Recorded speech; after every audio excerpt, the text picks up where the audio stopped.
আসসালামু আলাইকুম ওয়া রাহমাতুল্লাহি ওয়া বারাকাতুহু। আজকে আপনারা দেখতেই পাচ্ছেন একটা আত্মবিশ্বাস জাগানিয়া এবং ইসলামী মূল্যবোধ এর সমন্বয়ে আত্মবিশ্বাসকে গড়ে তোলার মতো একটা বই নিয়ে আপনাদের সামনে এসেছি।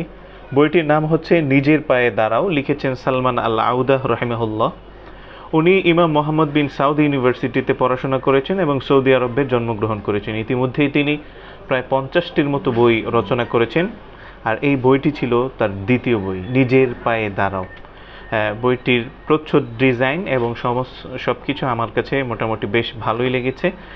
বইটি অনুবাদ করেছেন আবদুল্লাহ ইয়াসিন শরীফ, আর বইটি প্রকাশ করেছেন ওয়াফি পাবলিকেশন।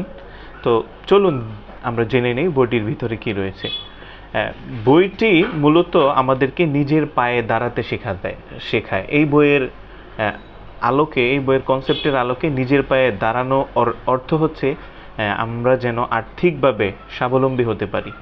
এই বইটি মূলত আমাদেরকে এমনভাবে আর্থিকভাবে স্বাবলম্বী হতে শেখায় যাতে করে আমাদের আর্থিক স্বাবলম্বিতার সাথে ইসলামী মূল্যবোধ জড়িত থাকে। আমরা আমাদের সমাজের ধনীদেরকে দেখি, যারা ধনী হয়ে যায় তাদের মধ্যে ইসলামী মূল্যবোধ থাকে না, কিন্তু লেখক আমাদেরকে দেখিয়েছেন যে কিভাবে ইসলামী মূল্যবোধ রেখে আমরা সচ্ছল হতে পারি।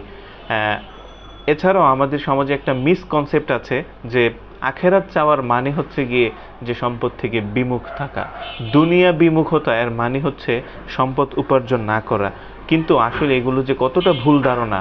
বর্তমান সময় অনুযায়ী সম্পদ যে মানুষের জীবনে কতটা প্রয়োজনীয় এ বিষয়গুলো তুলে ধরেছেন লেখক। এই বইতে তিনি সাহাবায়ে কেরামের জীবনী থেকে দেখিয়েছেন যে সাহাবায়ে কেরাম কতটা সম্পদশালী ছিলেন এবং তারা কিভাবে সম্পদ অর্জন করেছেন। তারা যে উদ্যোক্তা হয়েছেন, তারা যে বিজনেস করেছেন, তাদের উদ্যোক্তা হওয়ার কাহিনী, বিজনেস প্ল্যান। রাসূল সাল্লাল্লাহু আলাইহি ওয়াসাল্লাম যে মানুষদেরকে বিজনেস করার জন্য উৎসাহিত করেছেন, সে হাদিসগুলা এবং সে ঘটনাগুলো এই বইতে তুলে ধরা হয়েছে।